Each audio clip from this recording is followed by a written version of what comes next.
Good evening, I'm Tiana Wright. And I'm Natalie Mealer, and this is Sports Night.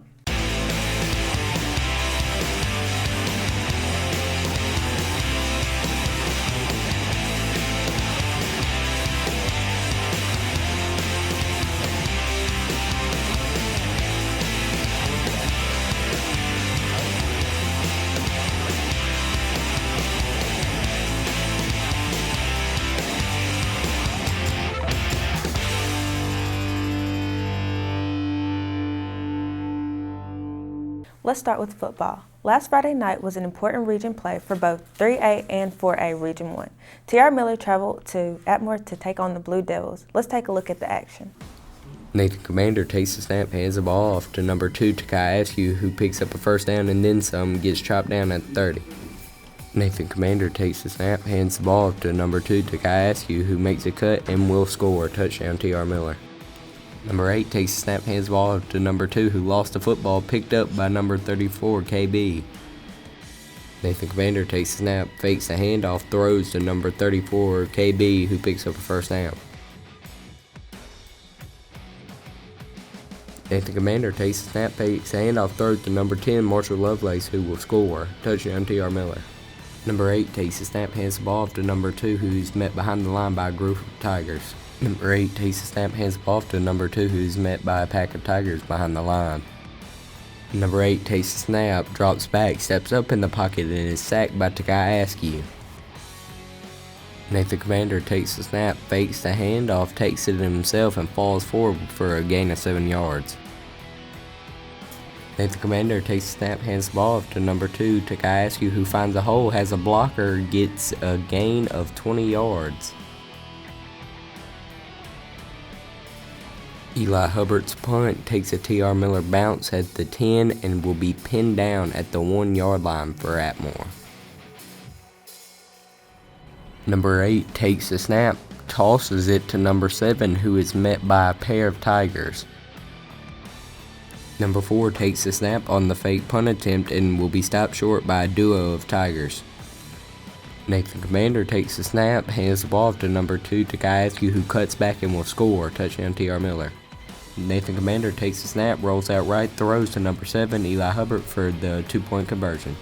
Number 8 takes the snap, hands the ball off to number 7, who is met by a cluster of Tigers behind the line.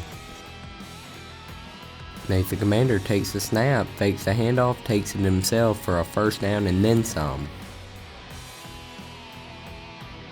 Nathan Commander takes the snap, fakes the handoff, flips it to Eli Hubbard, who cuts back. Touchdown T.R. Miller. Number 8 takes the snap, fakes the handoff, hands it to number 2, and is met by a streak of Tigers. Nathan Commander takes the snap, hands the ball off to number 16 KJ Henderson, who breaks free and runs a man over for a first down.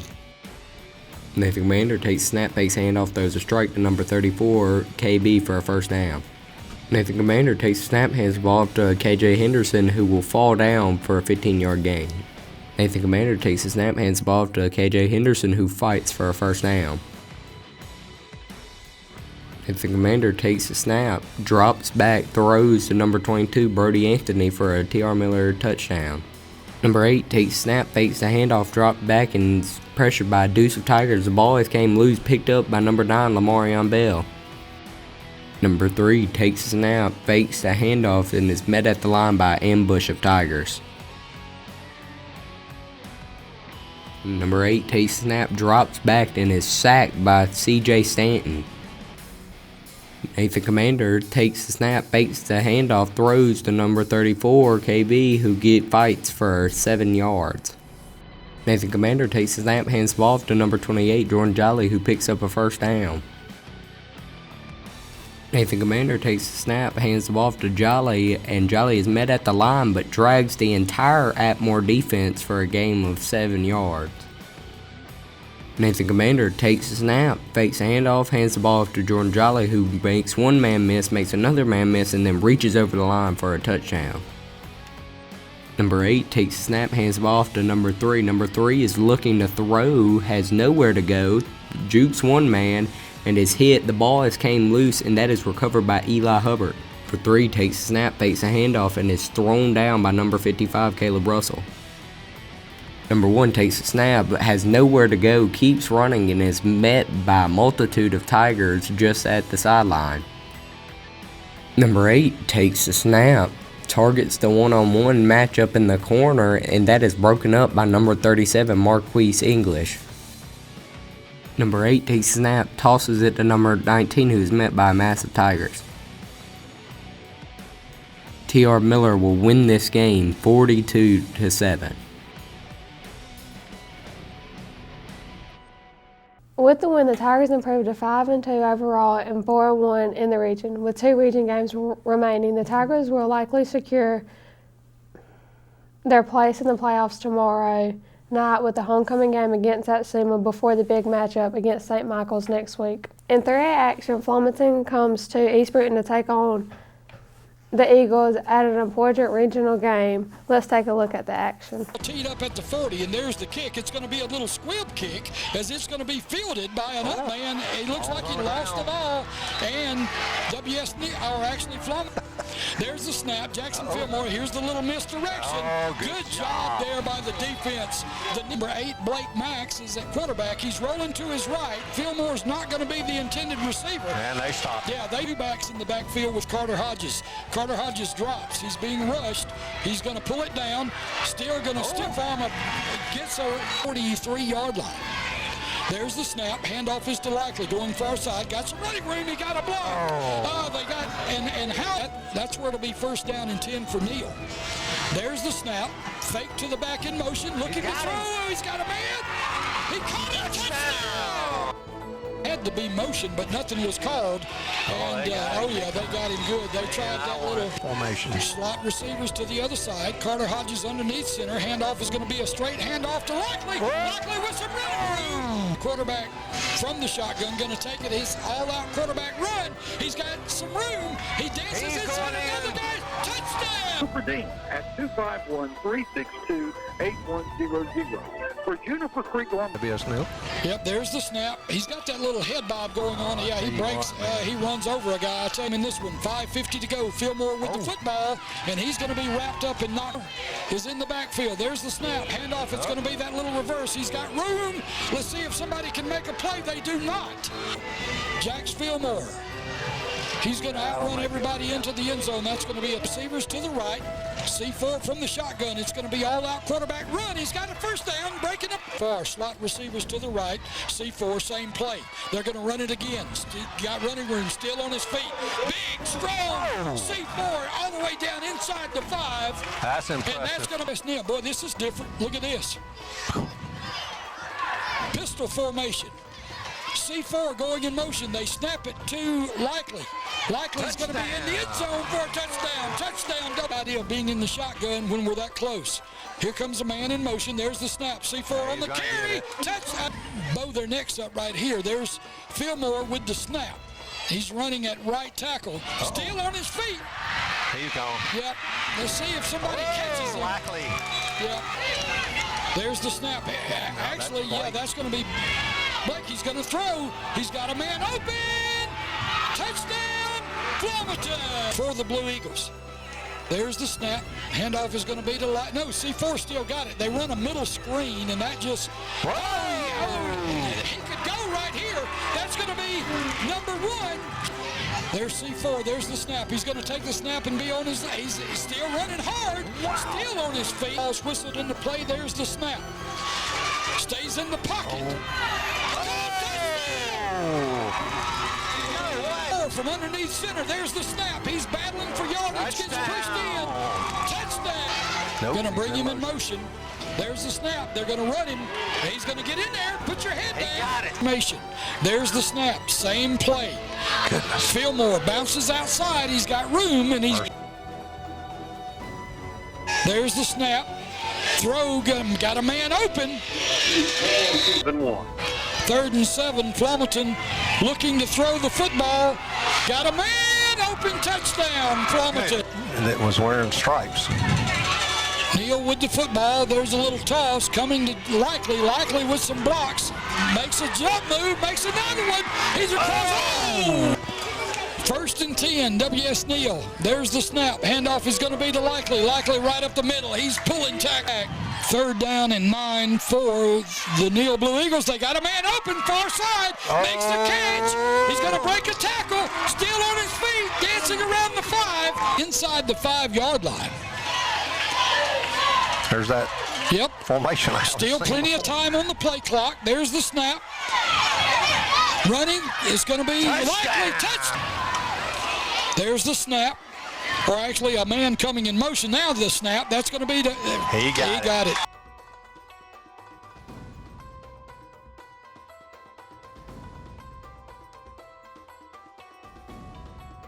Receivers to the right, one wide receiver to the left.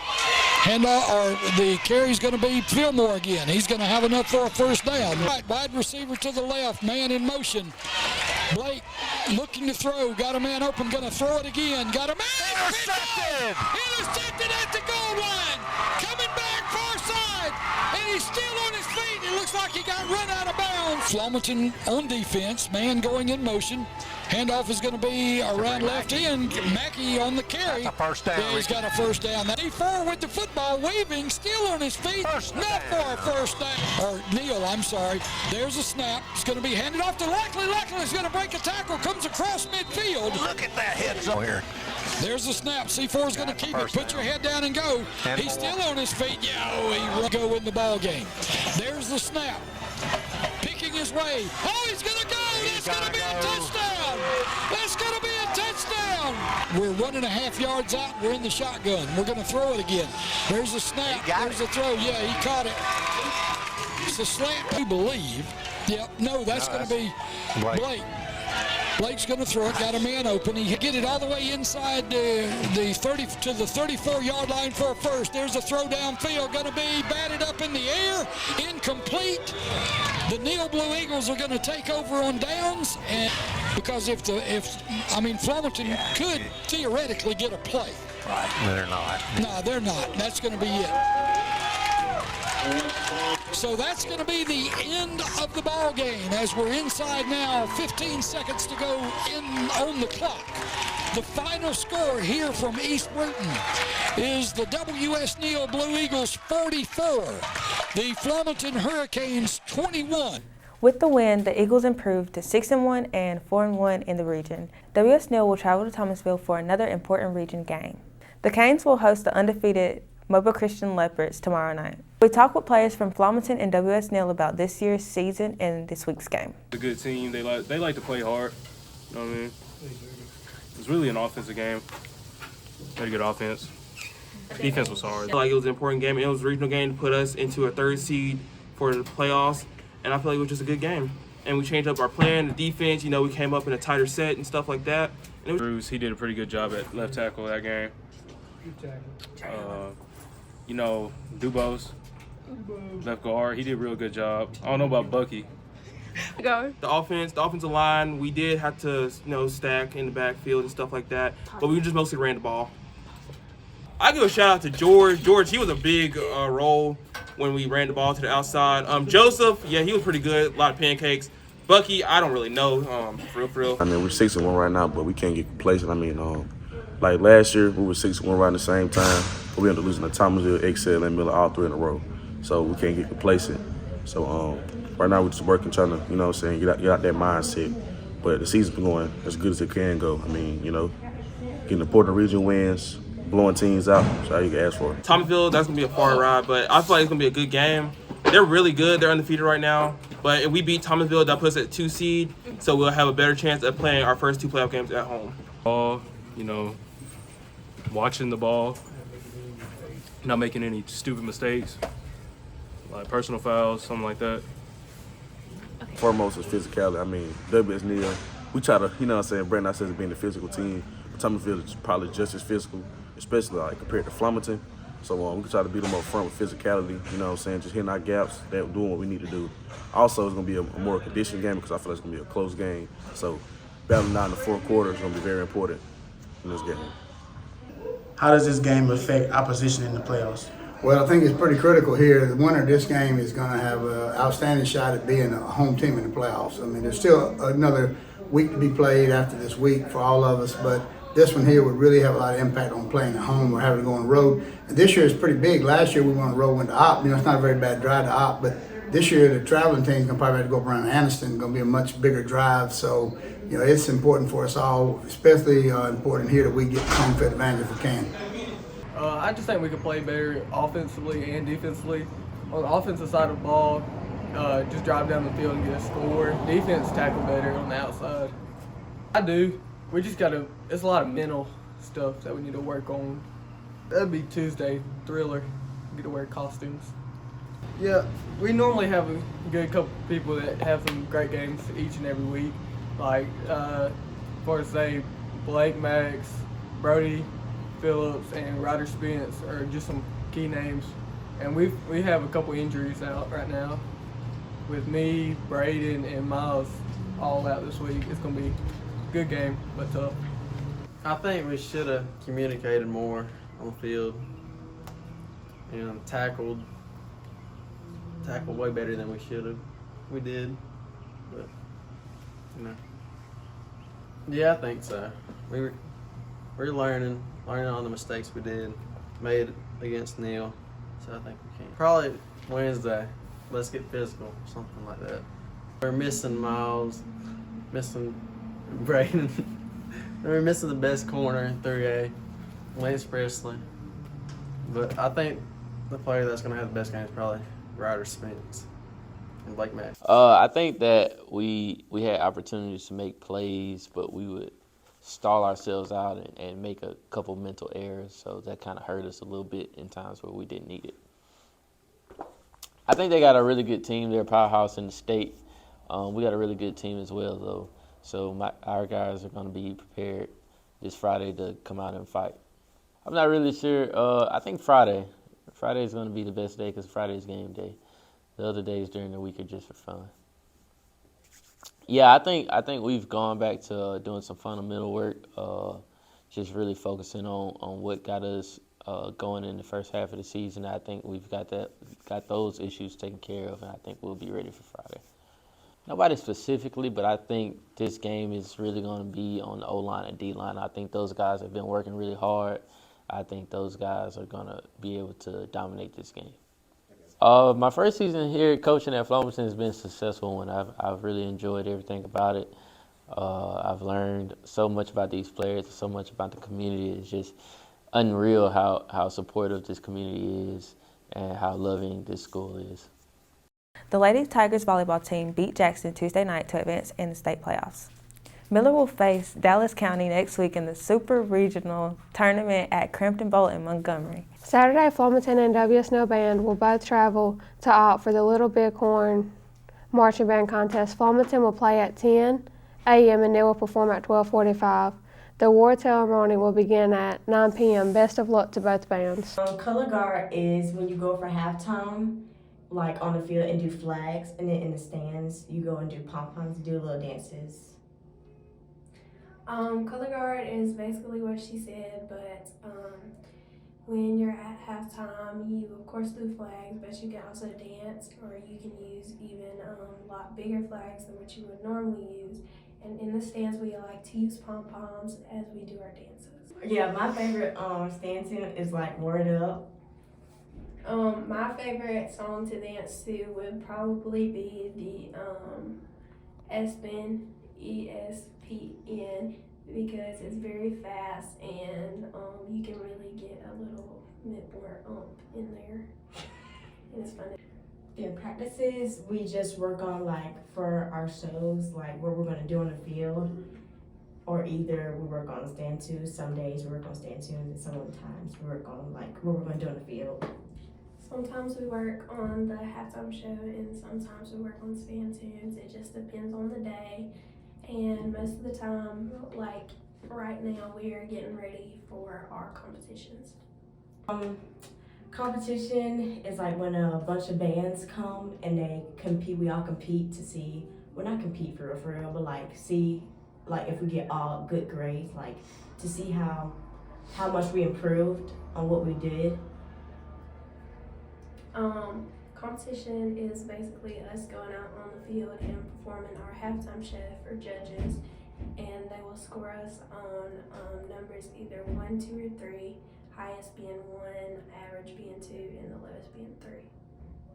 I feel like me and the rest of the color guard are very popular. I mean, there's not many people that we don't know, and there's not many people that we're not friends with. And just because you're in band, it doesn't mean like you're weird or anything like that. It's basically like if you were playing a sport, it's just more calmed down. And I feel like some people don't like to do all the running around and stuff like that. So this is more of a toned down thing that you could do. The thing is about like when you're in bands, basically like what she said, but like some people like I feel like we're popular because like our drum person, his name is Caleb. He does snare. He's very popular. He got like all the football players like to say he was very good and stuff. I feel like some people like us band kids, but they just don't want to be in band because it's so much work and you have to do all kinds of stuff like be on the field. It's like hot.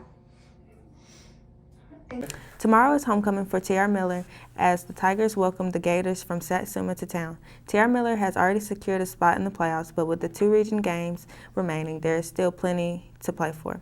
Of course, kickoff is at 7 p.m. and the game will be on WKNU 106.3 FM. In 3A, Flomaton will host Mobile Christian and W.S. Neal will travel to Thomasville. At this point in the season, these appear to be the 4 teams that will represent Region 1 in the playoffs. The playoff picture will be much clearer after Friday night. Both games will kick off at 7 p.m. with the Flomaton game being on WPFL 105.1 and the Neal game being on WBZR 105.9. Join us next week for all the highlights. This is our show for this week. I'm Natalie Mailer. And I'm Tiana Wright. Good night, everyone.